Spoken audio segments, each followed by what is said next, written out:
Okay, so welcome to the third extract from Stave 3. Again, I'll read the extract and then we'll go through the analysis looking at language and theme and ideas. Scrooge promised that he would, and they went on, invisible as they had been before, into the suburbs of the town. It was a remarkable quality of the ghost which Scrooge had observed at the baker's, that notwithstanding his gigantic size he could accommodate himself to any place with ease, and that he stood beneath a low roof quite as gracefully and like a supernatural creature as it was possible he could have done in any lofty hall.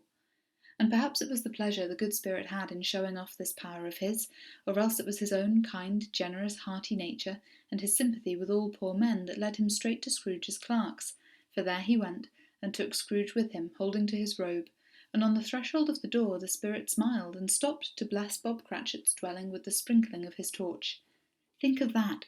Bob had but 15 bob a week himself. He pocketed on Saturdays but 15 copies of his Christian name, and yet the ghost of Christmas present blessed his 4-roomed house.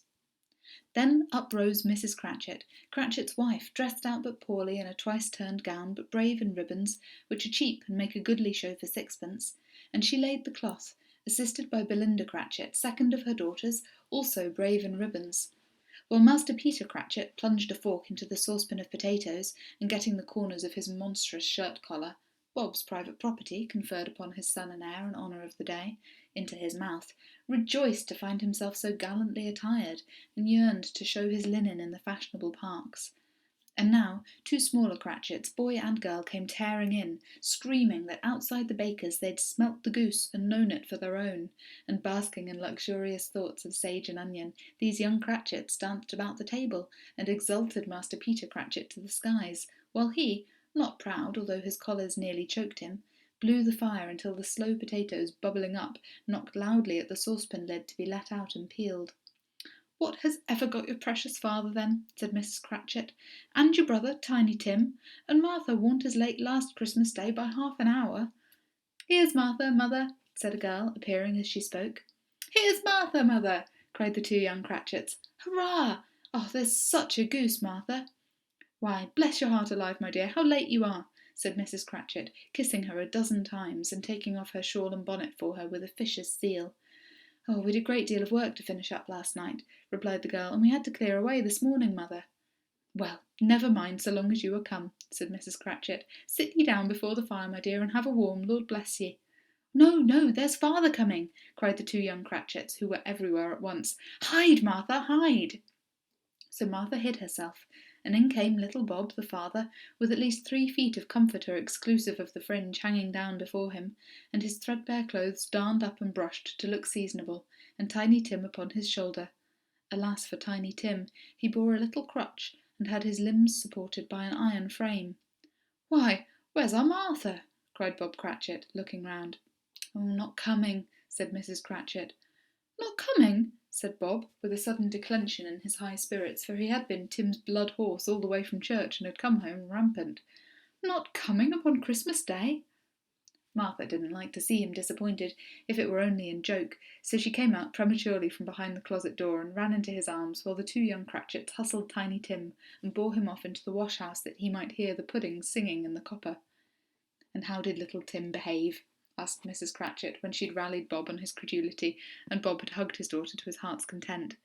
"Oh, as good as gold," said Bob, "and better. Somehow he gets thoughtful sitting by himself so much, and thinks the strangest things you ever heard.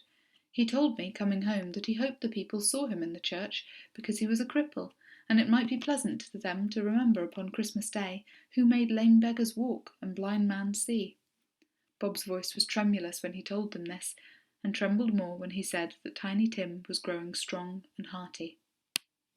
Okay, so that's the end of this extract. Let's have a look at Dickens's use of language here then, and what he is suggesting to us in his depiction of the Cratchit family home. So, it's really important that this is somewhere that the spirit chooses to take Scrooge, and Dickens suggests that it's because of his sympathy with all poor men. So he reminds us that the spirit is sympathetic to the situation of the poor, so naturally he takes Scrooge to visit Bob Cratchit's home. Bob is someone whom it is within Scrooge's direct power to help. Scrooge chooses to pay Bob poorly and treat him cruelly, and so the ghost illustrates for Scrooge how his generosity could change Bob's life. That is, he shows Scrooge the simplicity and the comparative poverty that the Cratchit family are living in as a way of showing Scrooge the difference that he could make, how he could transform these people's lives by simply raising Bob's salary. So, as they go in, he blesses Bob's doorway, he blesses the threshold of the house with his incense from his torch. And again, Dickens reminds us of Bob's salary, that he takes home 15 bob a week, 15 shillings a week on Saturdays. So despite Bob's poverty, the spirit blesses his house, and here Dickens is highlighting that the Christmas spirit is not something that only the rich may possess. It is available to all those who are virtuous. So Bob deserves the blessing of the spirit because he is good, because he's kind, because he's a loving father who looks after his family and treats everyone kindly. So he deserves this blessing, and so do his family. So then we have the description of all of the various Cratchit members of the Cratchit family, starting with Mrs. Cratchit, his wife, and she's described as wearing a twice-turned gown but brave in ribbons. So in the Victorian era, it was common for women to turn their dresses, that is, to fix the hems, the sleeves, the neckline, in order to hide any wear and tear.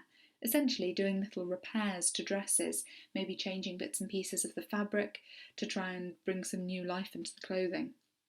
So this line means that basically Mrs. Cratchit is too poor to afford new clothes, so instead she repairs the ones she has. She tries to make them last as long as possible.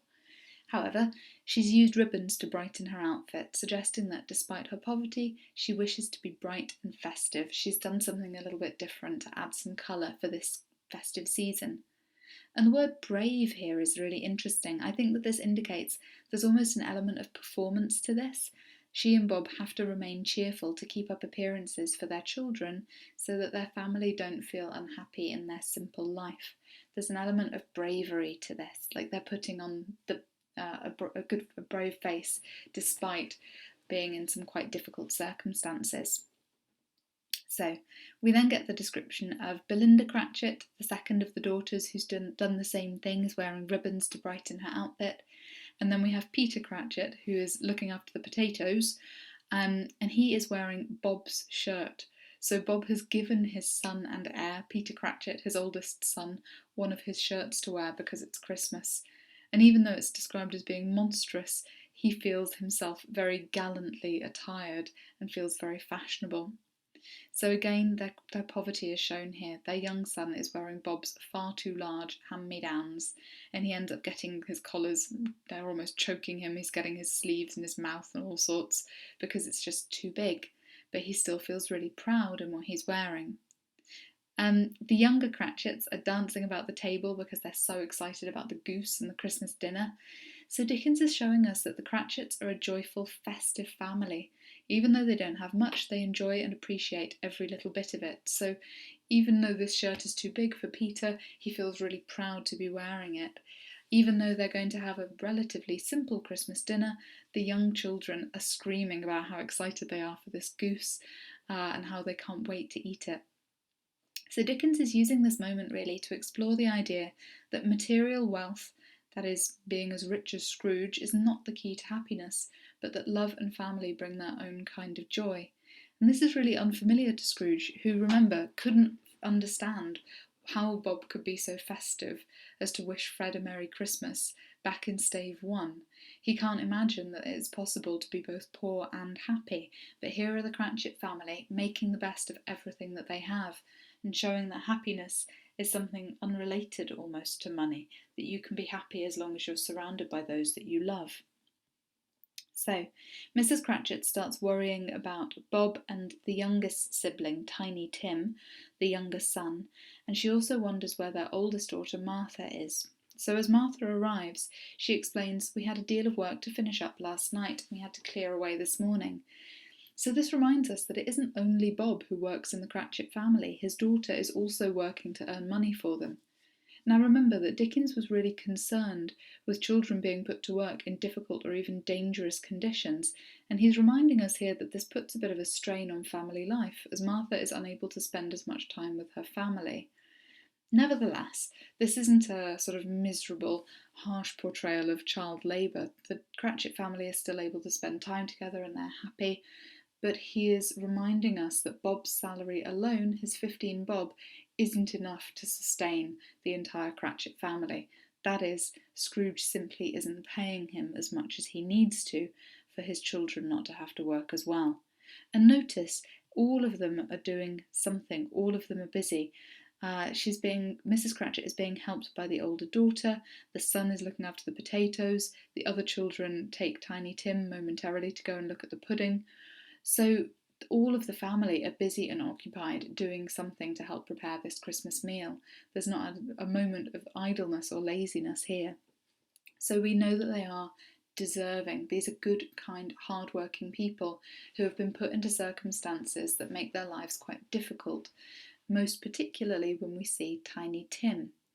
So when Tiny Tim appears with Bob, our attention is drawn to the fact that he has a crutch and his limbs are supported by an iron frame, so he is disabled. So Dickens emphasises Tim's fragility. Not only does he have to carry a crutch and have this iron frame, his character is designed to provoke our empathy. Immediately we feel pity for him in his vulnerable condition. And furthermore, his tiny size physically is used in contrast to the size of his spirit. Despite his misfortunes, Tim is joyful and kind and loving. He is an innocent victim of his family's poverty, and his condition could be dramatically changed with money. So, we have this momentary joke where Martha goes to hide so that she can surprise her father, but Bob becomes quite upset and Martha quickly comes out from behind the door and reveals where she was. So Bob is quite distraught at the idea that Martha may not be there on Christmas Day. Although it's a joke and Martha quickly comes out, we understand how important it is to Bob that his family are all together at Christmas time. So, carrying on, Mrs. Cratchit asks how little Tim behaved at church, and Bob says as good as gold and better. So Dickens is highlighting Tim's virtue and innocence to illustrate the injustice of his situation. Dickens was deeply concerned with the suffering of children, and he uses Tim to illustrate how wrong it is that any child should suffer in a humane, civilised society.